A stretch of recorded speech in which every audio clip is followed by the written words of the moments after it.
I'm Raymond. You're watching RPadTV, and we have something a little bit different today. We're joined by my excellent friend, Ray Carsillo, who I've known for a really long time. What's up, Ray? How are you doing today? I'm all right, Raymond. I am okay. I am all right, my friend. And I'm doing all right, man. No, honestly, there's a lot going on in the world. There's a lot going on all around us, and I'm hanging in there, buddy. Yeah, I can't complain on a personal level. So yes. Yeah, I'm pretty similar. Like me, myself, I am doing fine. Right. What's going on around us is a little... Yes. There are a lot of concerns on several levels, several places. 100%. Yeah. But today we're going to talk about comedy, and hopefully we'll give people out there something to laugh about. As I was saying, we're doing something a little bit different today. I'm going to talk about you for most of this episode. Ray, I've known you for a long time. I've known you as a very talented writer, journalist, voice actor, sports commentator, but I did not know that you had an interest and talent for stand-up comedy, and that's what I want to learn more about today. So first things first, how did you get into stand-up comedy? Why did you start choosing performing now? I think like a lot of people, I think I've always been a fan of comedy, right? I always rather laugh than cry, right? And from a young age, I always gravitated towards stand-ups. I remember way back in the day, HBO had like one of those free samples or whatever, and we got like all the channels, and so I was I stayed up late, and it was early 90s, but I got to see like classic Sam Kinison specials and George Carlin and Rodney Dangerfield and, young Drew Carey, even, who I have a passing resemblance to now at my 40s. It was great. I just got exposed to all this amazing legendary comedy, like early Robin Williams and just all of these folks. And all those old comic relief specials, those were fantastic. Yes, too. Absolutely. With Billy Crystal and whatnot, and Whoopi and all of them. And that was kind of my intro to being, oh man, the people can just, because I'd always known comedic actors, right? But to really kind of see people make a real living out of just standing on a stage telling jokes, was that. And so I've always been a fan of comedy, and why I started now, I actually took a crack at it just before the pandemic. And then the pandemic happened, and I was like, okay, I get it. You don't want me to do comedy. I get it. I took it as a sign. It was a bunch of friends and me. We had gone out. It was an open mic. Everybody paid $5, did 5 minutes. And, I didn't think much of it. I made a lot of people laugh, but I'm like, well, most of these people in the room are my friends. I can always make my friends laugh. I didn't think much of it. But it did kind of plant a seed. And then last February, a friend of mine had she does a variety show in Hollywood at a place called the Clubhouse. And it's themed. It's once a month, and it's always got a different theme. And she was desperate. Somebody had canceled last minute. And the theme was about horses. And for whatever reason, I decided I was going to take a crack to see if I could write some jokes and get back on stage. And actually, she was great because every time I did also a themed show for her it was about candy. Candy was the theme for that one later on. But it was great because it forced me to kind of sit down and write. And I'm like, well, you know what? If it doesn't work, then I know. And but I'm like, if I want to be a comic, if I want to be a funny person, I got to kind of be able to joke about almost anything. And this seems like a really cool challenge. And she needed help. She needed somebody to fill 5 minutes. I'm like, 5 minutes is an eternity. Now I think it's not, and I don't think it's an eternity at all. But back then I thought it was an eternity. Sure. And I did that in February, and it went very well. And so again, one of those things where the seed is planted, kind of maybe thinking about it. The real thing that got me going was my buddy who is a comic, and he's also a writer. His book? His book is, I think, is Ridiculous and Ill-Advised. Go check that out on Amazon. My buddy Rail Sidebottom, that is his real name. Rail Sidebottom, who's constantly doing comedy on the East Coast. I think he's up in Vermont right now, actually. Was out here in LA selling a script to Netflix. was doing very well for himself, and he was like, "Hey, I need to stay sharp. I'm going to do some open mics. You should come with me." And I was like, "Oh yeah, I'll come support." And he's like, "No. He's like, no, you're going to get on stage." And I'm like, and again, it was one of those things where at the clubhouse, it was a room with a lot of friends in it. Back, it was a place called I think it was Bert's Back Room was the other one. Again, it was a room with a lot of friends in it. This was going to be a room without a lot of friends in it. It was just going to be me and Rail. And so I did my routine that I had done months earlier, and it had made a couple people laugh, which if you can make an open mic full of comics laugh, you might be onto something, because most of them are so busy working on their own material, looking at their phones, looking at, just not paying attention to the person on stage usually. And I was like, well, this is a good sign. And even if they are, they've almost always have heard it before, but if you're doing something that can get a reaction, that's pretty remarkable. Yeah, that was really cool. And we did it a couple of times that week. And then finally, the guy who ran the open mic owned a club in Thai Town, a place that I've now performed at probably a half dozen times, called Fourth Wall Comedy Cafe. And he was like, "You should come do my show and we'll pay you. We'll give you a cut of the door." He's like, "Can you do 8 minutes instead of 5?" And I was like, "Absolutely."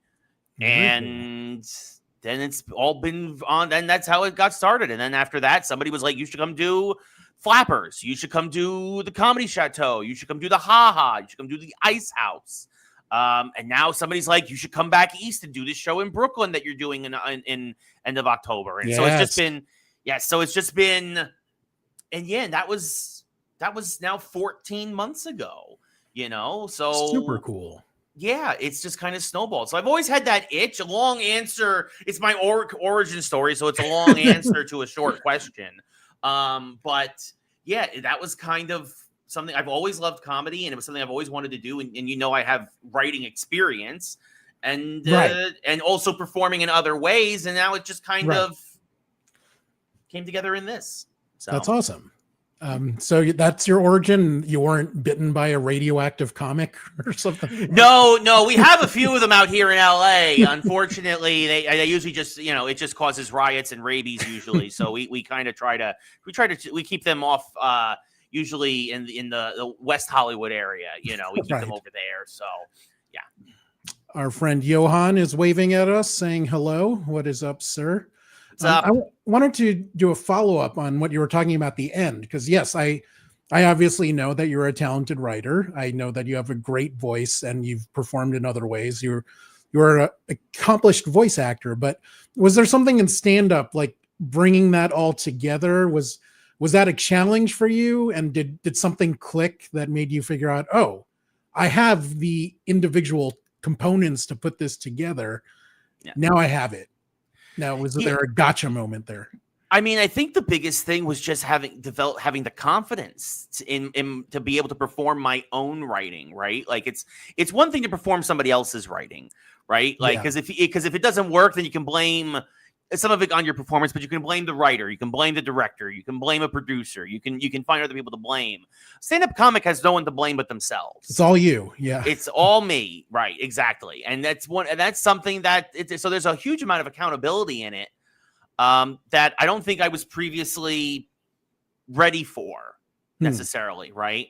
But I mean, I do think now, as I tour with a lot of other, not necessarily tour, but work with a lot of other people now and starting to see them regularly on these shows. Some people kind of similar to me, only been doing it for a year or two, kind of more of a midlife crisis sort of, but also like a lot of young kids and whatnot too. The advantage I think that I've had over a lot of them is that performance background, is not being afraid of being on stage in front of a crowd, just I only had to get over the hurdle of the confidence in my own words. Right. And then also knowing that, I can do all kinds of voices. I got guys who talk like this. I got guys who talk like this. I've got the guys who try to talk a little bit of Irish or something in them. And just stupid, cartoony, over-the-top ridiculousness that usually, will play to, that usually has been playing to the crowds. So. Super cool. Now, if someone were to describe your style of comedy, what do you think it would be, or what are you trying to go for? Do you think anyone would say like, hey, that Ray Carsillo, he's the white Sinbad, or I don't know what I don't think they would say that.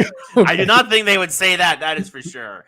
I like to think of myself. Well, I think of my style. I always tell people I don't punch up. I don't punch down. I punch myself. Right. It's very self-deprecating. It's all about me. It's about my family. It's about my experiences and trying to shine it in the funniest light possible.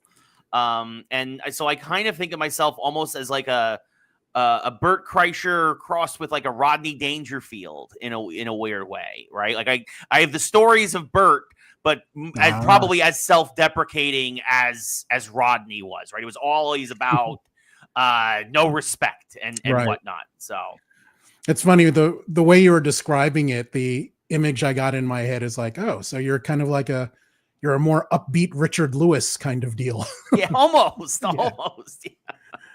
So I love that style. Yeah. As long as you're not a prop comic. No. And I have done shows with some of them, and if you're not Carrot Top, don't try it. Right. Like there's Gallagher, Carrot Top, and then that's it. Yeah. And that's all it should be. I'm sorry to the folks who might see this, who I've worked with. The props ain't working for you, folks. They're not working. I'm sorry. Now I want to talk about, the other aspects of your life that I do know. We are both big Yankees fans. We're both big pro wrestling fans. And obviously we both love video games and spend a lot of our adult lives working in that industry. Do any of these parts of your life come into your stand-up, or is it more just what you're observing lately? You mentioned stories about your family and stuff like that. I mean, or do you kind of nerd it up with the other things in your life? So if I ever were to get a longer set, so I haven't done more than 10 minutes at this point. If I were to ever get 15, 20, a half hour, I have what I believe is a killer story from my time in the video game industry, but it is a longer story. So I haven't done it yet. Not publicly anyway. It kills at parties. They can't shut me up. There's no time limit at a party. So, but I kind of think that would play really, really well if somebody ever was brave enough to give me 15 minutes instead of 10. And I think I would probably use that. Not really a lot of baseball stuff. Not really a lot of. I did do a wrestling bit a few weeks ago that worked. But it's also, that's the thing about doing something new, is like I took 3 minutes on that wrestling bit and there's maybe 45 seconds of really funny stuff in there. So now I need to, this is the art of comedy, is that in my head it was all funny. And then I perform it and I'm like, oh no, only a chunk of it is funny. I need to whittle this down. I need to work on this. So not the Yankees yet, but occasionally wrestling and video game stuff I'm working on. And yeah, I definitely am looking forward to having more of that stuff get incorporated into my comedy as I continue to develop and hopefully get more stage time. I hope you do some jokes about Derek Jeter and gift baskets one day. That makes sense. I think everything's been said about that particular situation. Probably. So I want to talk about having the performative nature of stand-up. A lot of people that do performance, whether it's stand-up or music, where they're in front of a crowd, they describe, or even pro wrestling, they talk about the high they get, after they've done a set or after they've had a match. What is that like for you after you've killed a set? What's going through your mind? How are you feeling? Oh, it's like a drug. It absolutely is. It is absolutely. I am floating on cloud 9. There is no greater feeling than when you absolutely slay a room. And I've done it a few times, not all the time, but I've done it a few times. I mean, there was one set where I had somebody actually fall out of their chair. They were laughing so hard, and I will never forget that. And then even that, like you go backstage and like some of the other comics are like hugging you and high five. They're like, dude, you killed. Like, and having that recognition from your peers, having that instant recognition and gratification from the audience it's addicting. It's a huge reason why I keep doing this, because you continue to chase it like it is a drug. And again, I'll be chasing it all the way to Brooklyn, October 23rd at the Eastville Comedy Club for all my East Coast friends. So, but yeah, no, it's one of those things where it is absolutely a tremendous high, and yeah, I can't describe it as anything, but you're just on cloud nine. It is indescribable. It is euphoric. It is absolutely euphoric. Is there anything that you think is comparable to that? Like, say, you mentioned, not only killing it, but going backstage and getting props from the other comics. Like, is it like when Aaron Judge hits a solo home run, the crowd's going nuts? He feels awesome about himself. Then he goes to the dugout, and then his teammates are going apeshit. Is it something like that? I've never hit a home run, okay, Raymond. So I wouldn't know, but I would imagine it is similar. Yeah, because I will say this: it's also like when I've done very, very well and had a good performance at like as part of a play or just doing theater. Again, even though it's not my words, having that instant reaction from the crowd and then the rest of the cast or the crew congratulating you on a show well done. It is, yeah, I would say it's very, very similar. But I would say that aside from, I would say probably any sense of live performance, whether you're an athlete across like a professional wrestler, where you could probably be a comedian / athlete, and or just like, again, any kind of person who's ever been on a stage, I would feel like it is that high. I feel is pretty universal for those sorts of experiences. So whether you've got 100 people standing for you in a comedy club or 50,000 applauding for you at Yankee Stadium, it's probably more amplified in front of 50,000, I would imagine. Yes. But yeah, it is absolutely the adrenaline rush. Like I'll say this too. Sometimes the adrenaline will continue after, and like I'll admit this, I'll be shaking a little bit as I get off the stage because it is such a powerful high that you have to you calm down. That's why a lot of comics will usually have a drink or two either before, during, or after the show. I prefer to save that for after the show because I like to keep my wits about me and be as sharp as possible for the stage. But it's absolutely, I would say, comparable. Yes, I on a much smaller scale. When I hit a home run on stage, it is similar, probably to Aaron Judge hitting a walk-off home run for the Yankees. So, yeah. So my guess, it's either like that or heroin, one of those two. But again, never touched the hard stuff, so I wouldn't know, Raymond. I would not recommend that. Maybe I'll watch that Charlie Sheen documentary and see if it's like Netflix. That. Yes. Yeah. So. Okay, so on the flip side, I love how you're describing killing it, but how do you feel when you've bombed? Oh, it's the worst. It's not the correct opposite. It's the worst feeling in the world. If I have my friends there, I apologize to every single one of them after the show. Because I feel terrible. I feel awful. Most people, and here's the thing, I'm also my own worst critic. Sometimes how you feel is a bomb isn't as bad as you would think. I know one dude who he bombed so bad he actually caused a riot. I'm not going to get into that story because it's still being, I think it's still being investigated. But wow. Yeah. So I've never bombed that bad, but yeah, I feel terrible. And unfortunately, I usually have a couple of friends at least in attendance, and I always like to go out afterwards. And again, I get maybe a drink, sometimes not always, but definitely something to eat. And I sit and I like to dissect it with the people who saw the show and be like, what do you guys think worked? And what do you guys think didn't? And I'm fortunate that I have some people who kind of come regularly so they can kind of tell me. And then I have some folks who I have folks who saw me a year ago and who have seen me now recently. And it's great to hear them say, of course, it helps on a night that night I did very, very well. They like how much you've grown in a year, because I may not necessarily see it, but people who haven't seen me for a while do. And that's really cool. Yeah.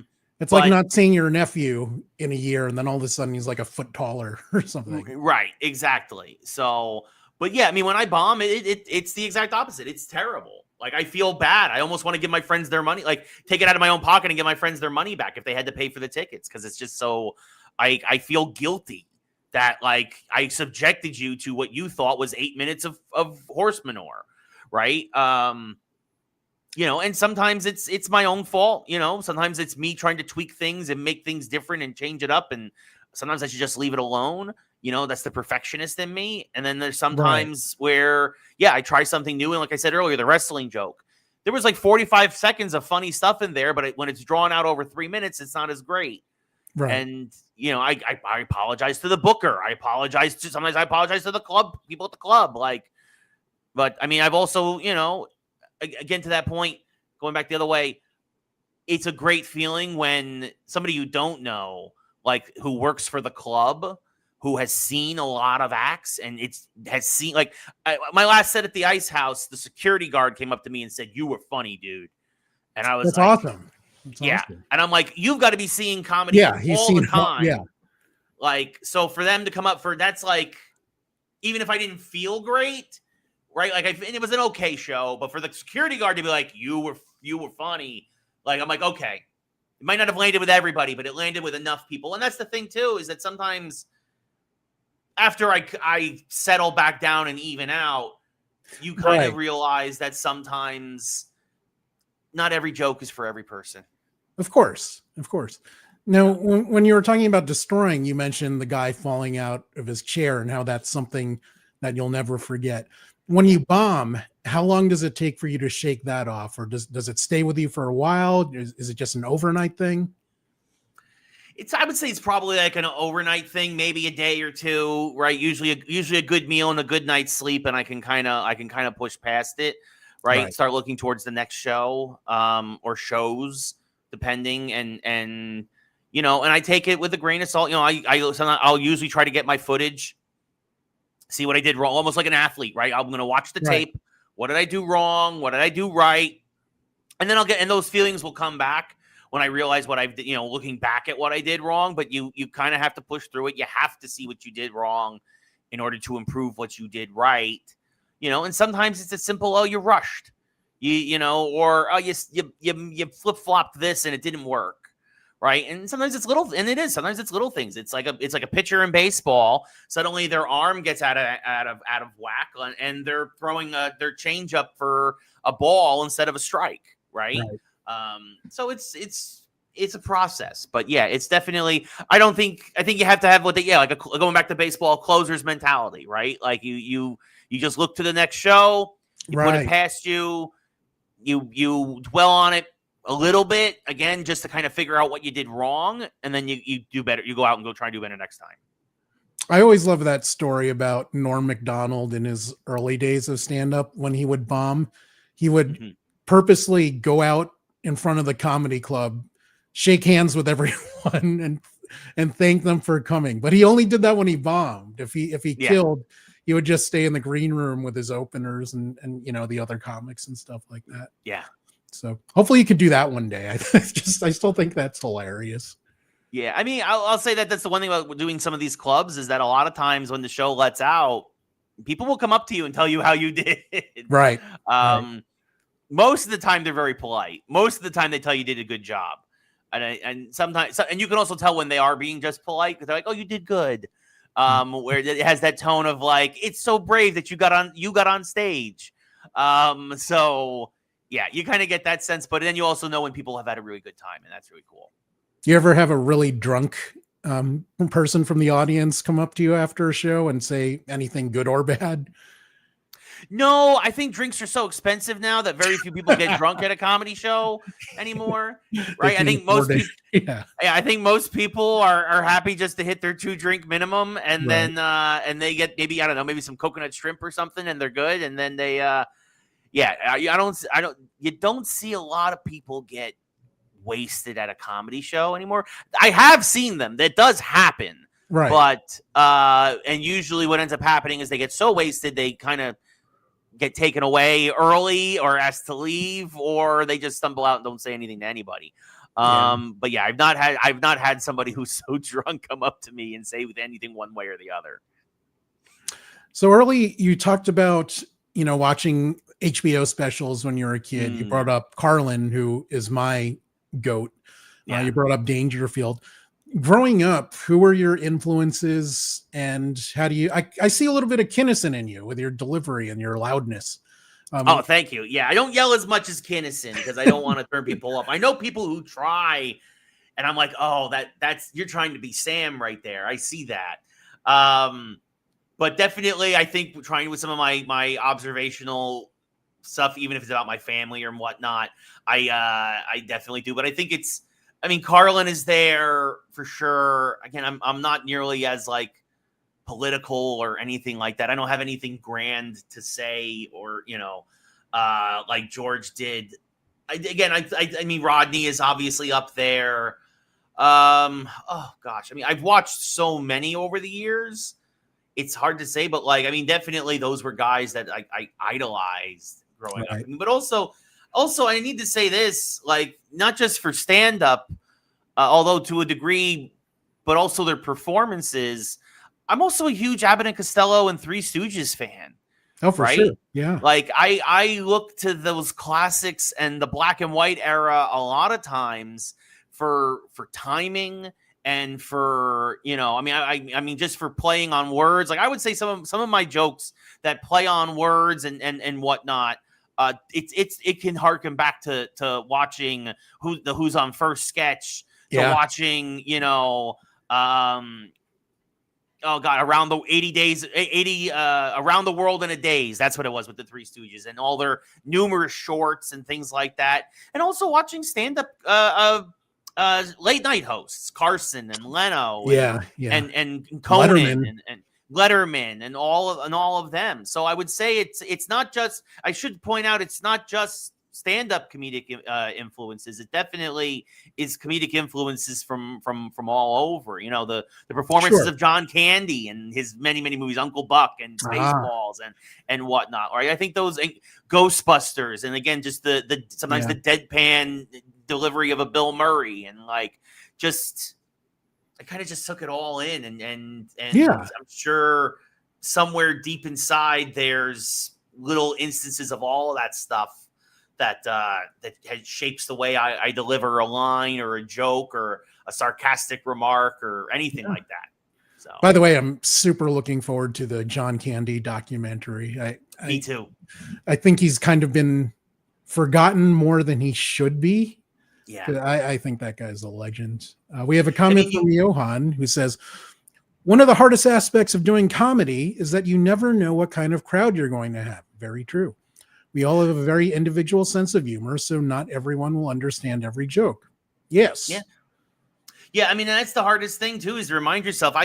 Some of my jokes will land 4 out of 5 audiences, right? And it's always that 5th audience that sticks with me a little longer, right? Because I'm like, why didn't it work tonight? And it's just sometimes it's just the luck of the draw, and sometimes it's and that too. Like I have clean material, and I have raunchy material, right? And and it's figuring out, like, a lot of times I don't think enough comics nowadays watch the comics that go on before them. And I try to, at least for the folks that I've been working with, and not always. And sometimes I'm guilty of this too, where I'll get in a mindset where it's like, I'm going to do these jokes tonight. I'm going to do these jokes. I'm going to do these jokes. I'm going to do these jokes. But you can kind of tell, especially if you have a few comics in front of you, because a lot of the shows I'm on, it's 7, 8, 9 comic like showcases. You can get a sense of what's working with the crowd and what's not. And sometimes the raunchy stuff doesn't fly, and then sometimes you gotta be raunchy. It depends on what the crowd wants or what they're looking for, or how drunk they are, and where you are in the lineup matters too. So yeah. Do you have a personal preference of working clean or working blue? I actually like it if I can make you laugh when I work clean. But I do think kind of harder, huh? Yes. So if I can make you laugh with a clean joke, it makes me feel good. But it's definitely harder. I think so. It depends on how hard I want to work that night. And so I think that's part of it. So, I mean, part of it is also, I don't know. Take a guy like Jim Jeffries, for example. Yeah. He's Australian, so when he says the word cunt, I think it's the funniest thing in the world. But yes, because of his accent and the way that Australian and British people use that word. If an American comic, it's not nearly as bad a word over there as it is over here. Right. Going back to those comedic influences from when you were a kid. Do you have any bits that stick in your head, whether they were good or not, from when you were a kid? I mean, for Carlin, 7 Dirty Words, obviously. I love Robin Williams and the invention of golf. Wow. Forgot about that one until you mentioned that's one of my favorites. We're gonna stick a hole and stick it way over there. And he just doesn't see his accents, his voices were always just amazing. I mean, those are the couple that I mean, Kinnison, where he talks about feeding the starving kids in Africa, and it's like, go where the food is! They'll go to the food! Like, you're in the desert! And it's just, sorry, I probably destroyed your levels there, but it's just, but that was Kinnison. He just screamed it and just, right? So, like, that one that's always top of mind. Those are like the 3 that come to top of my head that just some all-time favorites, you know. There's this bit, it's not even that funny. Yeah. But the way it was delivered, just it's stuck in my head for decades. It was from the Howie Mandel special, Howie from Maui. And he just goes under a statue and he goes, "Look, I'm his dick." It's such a stupid line, but and it was a moment in the show where it was, you know, he was in between jokes and it just seemed so random and silly. Yeah. And I wasn't expecting it, but it just got me. I don't know. Sometimes that's the funniest stuff. It's just the stuff you're least expecting. Oh yeah. Yeah. There was an HBO special called Talking Funny, where it's Chris Rock, Ricky Gervais, Louis C.K. and Jerry Seinfeld talking about comedy. And it's cool to see what makes other comedians laugh. And Louis C.K. was talking about this horrible bit that he saw where some guy in a club was with an acoustic guitar, and then he just started singing Otis Redding, but he changed the words. So he was singing "Sitting on a Cock 'Cause I'm Gay." And he's like, it's such a stupid joke, but I'm there in the shower singing the song. And it stayed with him for years. So no, I mean, that's the thing is like Anthony Jeselnik, I think, said it recently. He's like 99% of comedy is just surprise.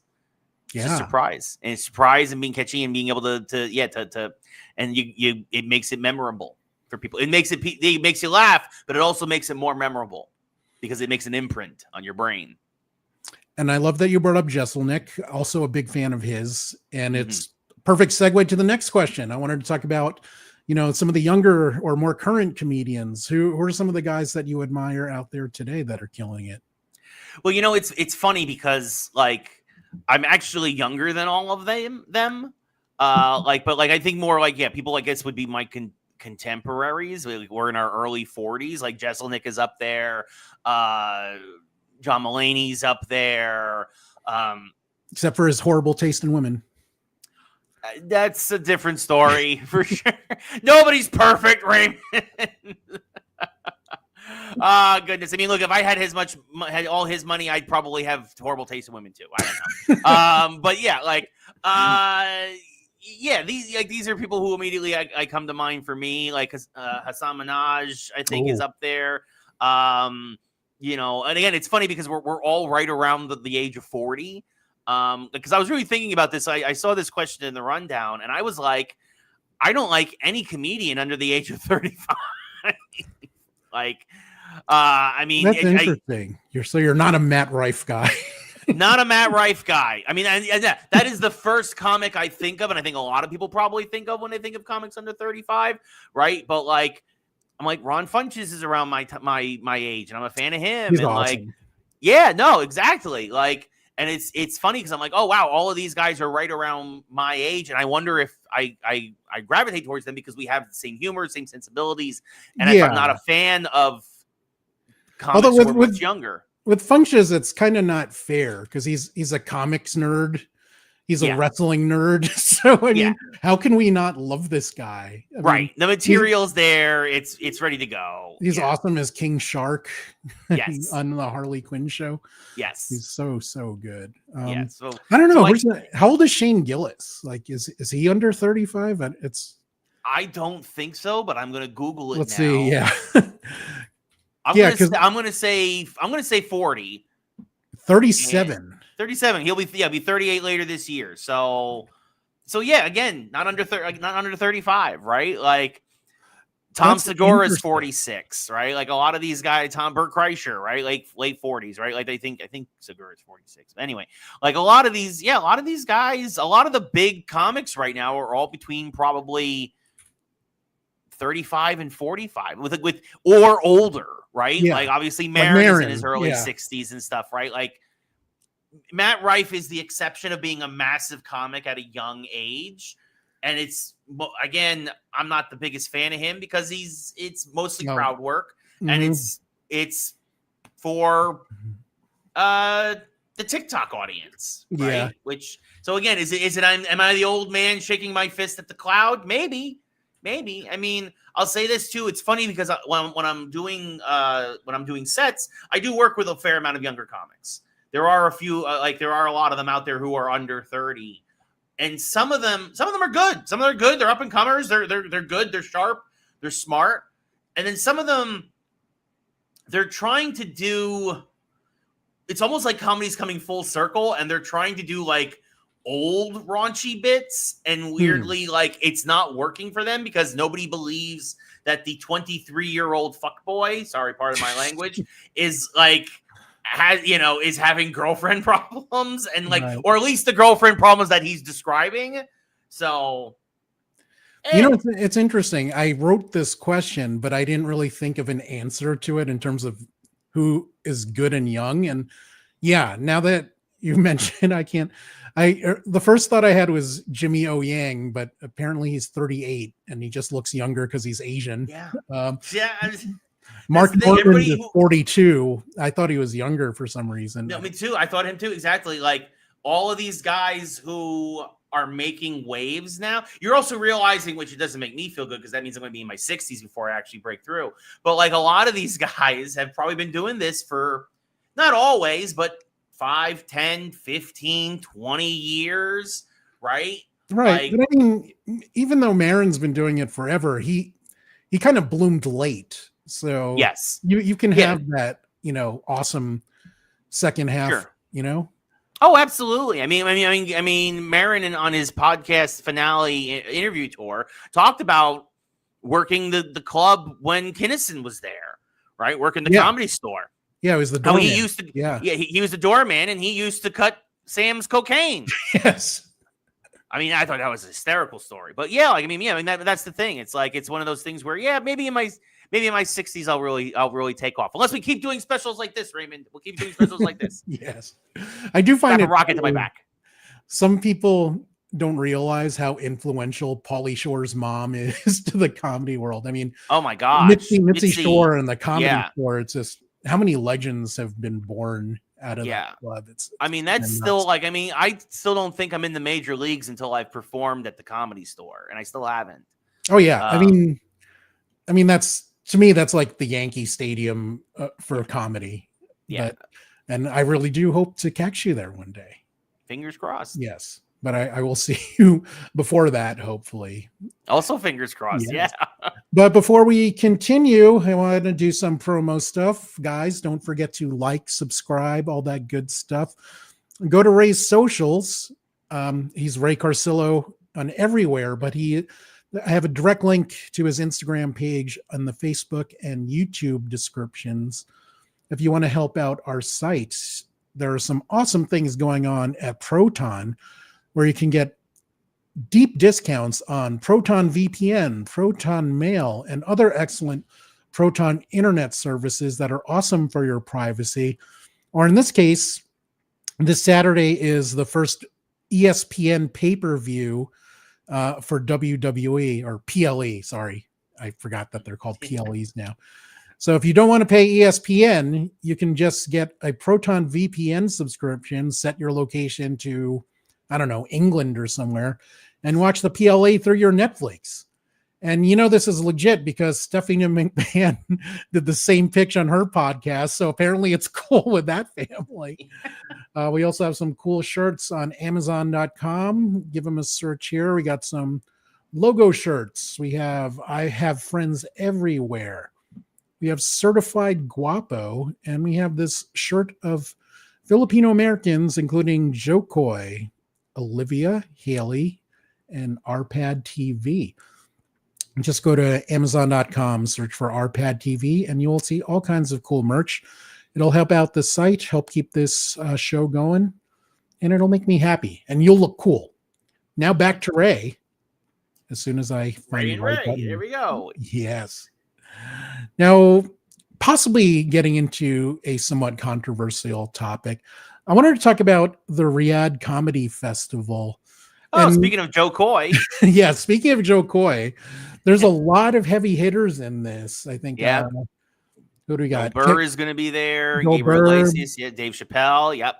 I do find it funny that Jeff Ross is listed first. I mean, you have Chappelle. It's out of chronological order, which is the weird thing to me, right? Like, but I don't know. Maybe time works different in Saudi Arabia. I don't know.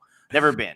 But you have Kevin Hart, Joe Coy, Sebastian, who is, I think he's been like in terms of ticket sales, he's been like one of the top comics for like the last decade now. Yeah. But you have all these legends and killers, but you also have guys that are, not quite in that tier left financially, but who I'm also a big fan of. We mentioned Mark Normand before. Mm-hmm. The Bad Friends guys, Santino and Bobby Lee, they're in it. So you have those kinds of comedians as well. Now, there's a lot of controversy with Saudi shows like this, but also for WWE, more prominently in the sports world, where different countries from the Middle East buy sports teams to kind of gloss over their image of, human rights violations, bone sawing journalists, things, really horrible things like that. So what do you think of comedians performing at this show? Like, I don't want to begrudge anyone, especially guys that I like Santino and Normand. Of course, I don't want to begrudge them a payday, but then guys like Joe Coy and Kevin Hart, they don't really need the payday. I'm sure they're getting an obscene amount of money for this, but it is directly sponsored by the Saudi government. So some people say this is blood money. This is illicit. I mean, what are your thoughts on this? I mean, it's like the $1 Million Man used to say, everybody has got a price. Yes. I mean, it is such a complex situation because it's not just comedy. Like you mentioned, it's wrestling, it's golf, it's baseball, it's soccer, it's all of these things. And you don't want to, it's almost like separating the art from the artist. You don't want to begrudge the people, I guess, of this stuff. But at the same time, like you said, where the money is coming from. You know the history of the country. And I think that you look at, especially WWE, which is probably the one we're most familiar with, like the capitulation to the local customs and traditions there in order to perform there. Like, I mean, meanwhile, you have the women have basically said they hate performing there. They hate wearing the bodysuits. They hate having to deal with that. But at the same time, there is the thought that depending on what these comics do, although I'm sure a lot of their material is going to be pre-approved, like, and whatnot, it is a chance to possibly influence this country with and expose them to ideas and things they might normally not be exposed to. Right. So I want to try and take the good with the bad because it is the facts of life. Sorry. Like, I mean, and here's the thing: if they gave me a truck of $50 million or whatever it is to go do 10 minutes there, I don't know if I'd have the more. I'll say this. I'll tell you, I don't have the moral courage to say no to that.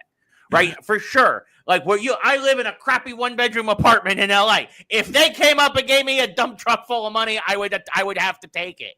And I'm sorry, but I don't know anybody else out there who probably wouldn't. And like you said, Sure. there's I would I can't too. blame. Yeah, like I can't blame the comics. My hope is that they don't let themselves be censored by the Hmm. government, and that they just do their routine.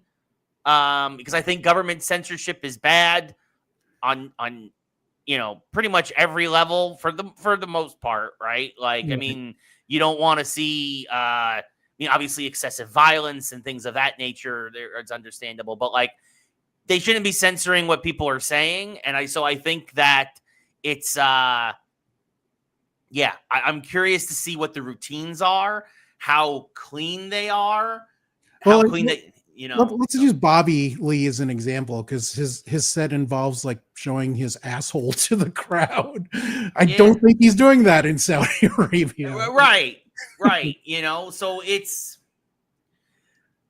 I don't know, man. It is there are a lot of shades of gray to these situations that Yeah. I wish it was black and white, but it's Yeah, not. it's not. And even like my favorite football team is Manchester City. They're owned by a different Middle Eastern country, the United Arab Emirates. I mean, Yeah. essentially, it's government Yeah. owned. I mean, I don't Right. care what they say. I feel guilty about it? Sometimes, yeah. I mean, when I became a City fan, my thought was like, yeah, like these guys are like middle of the road. They're never going anywhere. Nobody will accuse me of being a bandwagon fan. Then all of a Yes. sudden, a Middle Eastern country buys them and fuses them with an obscene amount of cash, and now we're winning everything. And I feel guilty about that, but then I kind of don't. I don't begrudge the players. Mhm. I do feel bad about some of the things. I'm Yeah. touching on what you said about, shows like this or events like this possibly introducing change. I do think that is a good thing for Saudi women to see when they see Yeah. like female wrestlers. The Yes. comedy festival, I think Jessica Curson and Whitney Yeah, Cummings. there are several women who are going to be performing, and that's going to be a good thing. I Potentially think a really powerful thing for yeah, young Saudi girls to see yeah. like these kick-ass female comedians. So I do think that would be a marvelous thing. Yeah, so I mean, there could be some good that comes out of it. I mean, and I'll say this too for like particularly for wrestling, you definitely can't blame the wrestlers, right? Like that's an organizational thing. The wrestlers have to, Right. like you have to kind of. I mean, you want to keep your job, you got to go there. The comedians, it is kind of an individual by individual basis, but Yeah. again, it's hard to fault somebody who could be like, I can set my family for life Right. See, for forever. It's so I agree hard with though. that. And I don't know if this is fair on my part, but for some reason I begrudge the guys that are already rich. Like, Sure. Kevin Chappelle and Kevin Hart don't need these. Joe Coy doesn't need these checks. Right. But for someone like, Santino or Mark Norman, this might be the biggest single payday they've ever had. So get Yeah. that money. Yeah, and that's the interesting thing too. Again, going back to Shades of Grey, it's interesting how depending on how successful the comic already is, how much we begrudge them for doing this, right? Like it's like if I were to do it, the schmuck in a 1-bedroom apartment in LA who's living paycheck to paycheck, and then suddenly gets a $50 million offer to go do an hour of stand up. Right. A lot more people would understand that than, like you said, like a Kevin Hart or a Joe Coy or whatnot. So it is interesting to see. It is interesting, and again, it's a weird situation, and it's good that we're talking about this stuff, because the only way anything will ever get done or change is if we talk about it. Right. And again, I think it's good to see. Examine I'm different curious to see. sides, because Yes.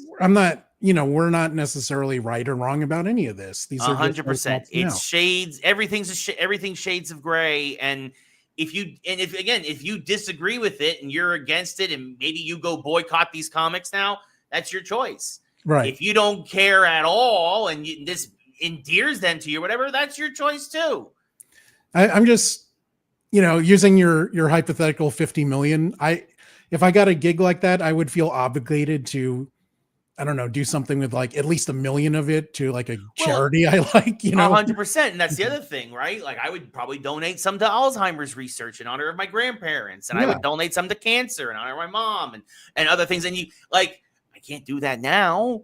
Right. I can't make any kind of sort of donation or help anybody now. But and then again, I don't know. Like I don't know. Maybe Chappelle will give it to charity. Maybe Joe Coy will give some to charity. I don't know. Yeah. And then again, and that's a person by person. That's at the end of the day, that's between them and their family and their fans. Right. So. Like Chrissy D was talking about it, where his wife was like, no, go get that money. and I totally get that. That's a legitimate perspective. And, he's also in that tier of, he's famous and successful, but he's not like Chappelle famous, Chappelle rich yet. And I'd love for him to be. I love Chrissy D. I think he's a good guy. So hopefully they can use this to elevate themselves. Hopefully they use some of that money to do some good in other parts. And hopefully this kind of exposure to the Saudi people slowly starts to pull them into the 21st century. Right. Who knows? Maybe they will be okay with Bobby Lee showing them his asshole. Who knows? Yes. Okay, let's Kornheiser this, and I'll get you out of here on this. Leslie, I want you to describe what is Ray Carsillo's dream stand-up gig. What's the venue? What's the stage look like? Who's your opener? Oh my goodness. Madison Square Garden. Oh yeah. We're East Coast, so that is the building. Yeah, that is the Mecca. Madison Square Garden, Christmas themed. So you're gonna have like lights and snow and all that stuff, because I imagine it being in the winter, and it allows me to do. I will open with the first joke I ever told. I guess on stage, which I don't really do too much of anymore, but it's kind of, I call it my branding joke. And I'll do it if you want me to. Do it. I remember it from your clips though, but yeah, go ahead. Oh, you probably, you know that. So so anyway, my name is Ray Carsillo. My full name is Raymond Carsillo Jr. Because I was named after my father, even though neither one of my parents wanted to do that. My mom wanted to name me Michael after my grandfather, and my dad wanted to name me Dominic. My mom was like, why do you want to name our son Dominic? There's nobody in our family named Dominic. It's a good Italian name, but what's the connection? My dad goes, well, I think it'd be funny. We'll name him after the Christmas donkey. For those who don't know, chingity ching, hee-haw, hee-haw. It's Dominic the donkey. Chingity ching, hee-haw, hee-haw. The Italian Christmas donkey. And it's the whole thing. My mom, thank God, had my back since day one. Was like, there's no way in hell we're naming our son after the rip-off Italian Rudolph. It's not happening. My father was heartbroken, crestfallen. They argue for months over what to name me, back and forth. Michael, Dominic, Michael, Dominic, Michael, Dominic. Finally, I'm born. I'm in the hospital. My mother, she's holding me in her arms. Nurse comes in. Oh, folks, congratulations. You have a beautiful little baby boy. But we need a name for the birth certificate. Otherwise, we can't let you leave. My mom, exhausted from the labor, exhausted from my father, turns to him, then turns back to the nurse and says, we're going to call him Raymond Jr. She turns back to my dad and says, this way he's still named after a jackass. I love that opener. That totally works. Yeah. Very cool. Thank you. Who are your opening acts? Who do you want? So opening acts, that's a tough one, right? Because it's like, do you help somebody? Do you give somebody a nod or an edge? Somebody like an up and comer or something? Do you just go with the biggest name or the people you want to work with? Like I'd love to hang out with Mark Maron, and I'd love to hang out with Bert Kreischer and Tom Segura and those guys, but they're not going to open for me, right? Like, so I mean, they might with enough money. I mean, but yeah, I mean that is a tough one, right? Who would I have open for me? Get Matt Rife. Matt Rife. Not Matt Rife. Thanks. Just to make him feel obligated to you that like you're playing the Garden because of me. That's right. He's probably already played the Garden, to be fair, at this point. But yeah, no, an opener is tough, but I would want it to be like, one of my current favorites. You know, even a Nate Bargatze, right? Like Bargatze, yeah, like he might be fun. You know, Are you just keeping it Italian at this point? Yeah. Oh yeah, we'll get Sebastian. We'll get Sebastian Maniscalco to come over. That's there it is. There it is. Bingo. Sebastian's the opener. We figured it out. Done. Look at that. From one Italian to another. Bang. Love it. Love it. I would have gone with like an Asian or African American just to keep it, get a different. Bobby Lee can show his asshole, and then you'll come out on stage and you can do your bit. Very good. Love it. Yeah. So that'll be a wrap on this excellent episode about Ray Carsillo's comedy. Please check out Ray's Instagram for his latest dates. It's Ray Carsillo right there, but there are direct links in the Facebook and YouTube descriptions. We're actually taking next week off because it is my day of birth. But we will be back in October. We got lots of stuff lined up for you. Due to some changing shenanigans, we're going to kick things off in October with our review of Marvel Zombies, but we also got reviews of Peacemaker, Gen V Season 2, lots of cool stuff. Going to try to get the Smashing Machine in there, the Rock's movie. Yeah. But so far, nobody's interested in covering that with me. Hint, hint. but yes. Hold on. I'm going to tell you, when's that come out? That comes out the 3rd, but I want to do the episode on, I think the 9th is the second Thursday of October. Let me see. Hold on. I can tell you right now. Hold on a second. Give me a second. I'm an old man. Go to the schedule here. See, I'm not going to see that. I'm not going to see that until probably the 11th. All good. So I will not. If you want to do it the 9th, I ain't going to be the guy. So for those who don't know, I go to these the Saturn Awards screenings, and I just have to wait a week. And if it's for free, it's for me. Yeah, I mean, you got to do that too. Yeah. But yes, check out like, subscribe, all that good stuff. Go to Ray's Instagram and check out his latest comedy dates. And we'll see you next time on RPadTV. I'm going to make the hearts appear hearts. Look at that. Look at that. Like Wait, can I do that? Can I do that? I don't know. We're using your iPhone as a camera. No, never mind. So, never mind. I could do cool stuff like this too. I didn't know if it was like a StreamYard thing or whatever. No. Yes. But thanks for watching RPadTV, guys. See you next time. Bye. Raymond, that's you.